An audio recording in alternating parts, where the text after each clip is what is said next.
Hey, church family, I wanted to take this opportunity to present you with another word of encouragement as we prayerfully prepare for the future that's before us. I know that I'm not supposed to say I told you so I won't. I won't say I told you so. It was last Wednesday, the day of our presidential inauguration, when the World Health Organization also decided that it was time to update their guidelines regarding the way that COVID-19 is diagnosed and then quantified in these national case counts, And as a result, we ought to start seeing a significant drop in the number of COVID-19 cases. According to the World Health Organization, lab experts and healthcare practitioners, they shouldn't rely solely on the PCR test results. The swabs that they cram into your sinus cavity and as they test, for signs of COVID over the past year. The results of these PCR tests have been used to produce, the case count totals, which, help us to know how the infection rate is spreading throughout our country. And it was actually last August when I informed you that there are many scientists and physicians who have been raising concerns about the misinformation caused by the misuse and over-reliance on these PCR tests. One reason for their skepticism, well, I'll remind you, it's due to the fact that these tests over-amplify the genetic material that's gathered, and they over-amplify it to the point that it's no longer able to differentiate between the live infectious virus and inactivated virus fragments that are no longer infectious. As a matter of fact, after the nasal swab sample has been amplified more than 30 times, those who have an insignificant amount of the virus are still identified as being positive carriers of the virus, though in reality, they aren't actually contagious. And it's for this reason that many experts have been questioning the total number of case counts because these PCR tests are producing results that don't really line up with reality, right?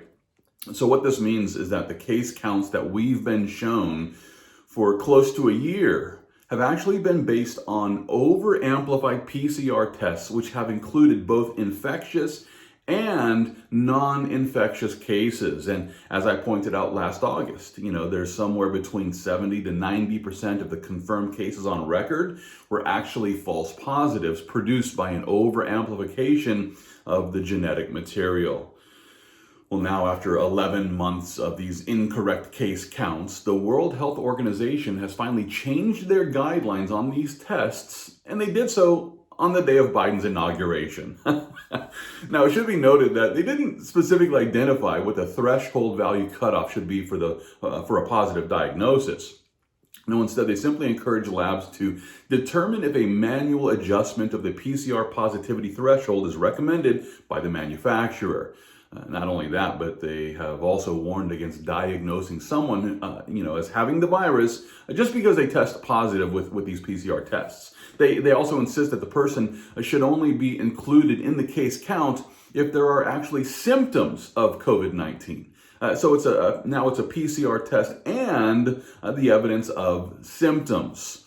In short, the World Health Organization is directing the experts to reduce the cycle threshold of the PCR tests, and before including a positive test result in the daily case count, the patient should be first examined to see if they're actually symptomatic. And as we consider this new guidance for assessing the results of PCR COVID tests, I have no doubt that we're going to start seeing COVID case counts declining. Now, I find this shift in their guidelines extremely interesting. It's extremely interesting, the timeline, right? Especially in light of the fact that this update was issued on the day of President Biden's inauguration. Maybe it's just a coincidence. Maybe this is just, the way it all worked out, right? Or maybe it's because the World Health Organization was waiting for the day to see if President Trump would finally be replaced by Biden.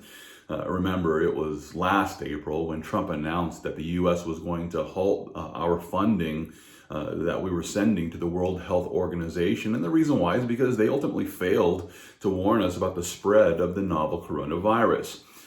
Should also be noted that Joe Biden was promising to restore funding to the World Health Organization if he should win the presidency. And just as he promised, it was within the first hours of his presidency that Biden signed the executive order to recommit our country to the financial support of the WHO. And on the same day, they issued new guidelines. The WHO issued new guidelines which will drastically drop the COVID case count, which is just going to make it look like, oh, we have a big success story. The vaccines are working and Biden has solved the problem. I don't know about you, but this seems like a whole lot of smoke and mirrors, which is being used for political purposes, obviously. And with all this being the case, well, we can take comfort in the fact that those who will simply lean on the Lord will walk in the light of the truth. I like the way that King Solomon put it in Proverbs chapter 3. There he declares, trust in the Lord with all of your heart and lean not on your own understanding. In all of your ways acknowledge him, and he shall direct your paths. Do not be wise in your own eyes. Fear the Lord and depart from evil. It will be health to your flesh and strength to your bones. Do you want to have, a healthy life? And one that is rooted in the truth of God? Well, fear the Lord and depart from evil. Christian, listen, rather than being duped by these globalist leaders who are clearly willing to manipulate information for their own financial gain, let's walk by faith with the Lord so that we can receive the wisdom that we need to walk in the light of the truth. And remember, Jesus is the truth. As we walk in the light of the truth by faith in Jesus Christ, he will provide us with the spiritual strength that we need to continue fighting the good fight of faith, and all for the glory of God.